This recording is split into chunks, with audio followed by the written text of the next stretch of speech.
إجابة السؤال اللي نزلناه على الصفحة النهاردة واللي الناس بتسأله كتير جدا: إمتى نقول الطفل اتأخر في التسنين؟ لأن معظم الأمهات تقول لك يا دكتور الولد ابني 10 شهور وما طلعش غير سنتين، الولد ابني مش عارف 8 شهور ما سننش خالص، الولد عنده سنة وما طلعش حاجة خالص، ده ما طلعش غير 2 فوق واتنين تحت. إمتى نقول الطفل اتأخر وعنده مشكلة ومحتاج فحوصات وتحاليل؟ مش محتاج كالسيوم، محتاج فحوصات وتحاليل. سنة وثلاث شهور. قبل سنة وثلاث شهور مش مقبول إنك تشتكي أي شكوى في الأسنان. ما تقوليش اتأخر، ما تقوليش ده طلع 2 ده طلع 3 بس، ما تشتكيش خالص قبل سنه وثلاث شهور. طب بعد سنه وثلاث شهور لو ما طلعش حاجه اروح اديله كالسيوم؟ لا. امال اعمل ايه؟ اروح اكشف وافحص ويمكن نحلل ونعمل اشعاعات وبعد كده نحدد ايه العلاج المناسب. مش كل اللي متاخرين علاجهم كالسيوم، في اسباب اخرى وعلاجات اخرى. طيب ايه الحاجات اللي اعملها تساعد على ان الطفل يسنن كويس ويمشي كويس ويقف كويس ويجري كويس؟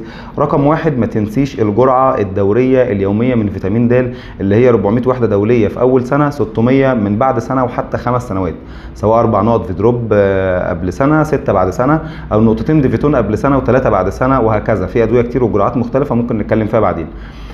رقم 2، الاكلات اللي فيها كالسيوم مهمه جدا، ولو مش عارفاها ابعت لك فيديو بيها. رقم 3، لازم الطفل يتعرض لشمس يوميا على الاقل ربع ساعه او نص ساعه.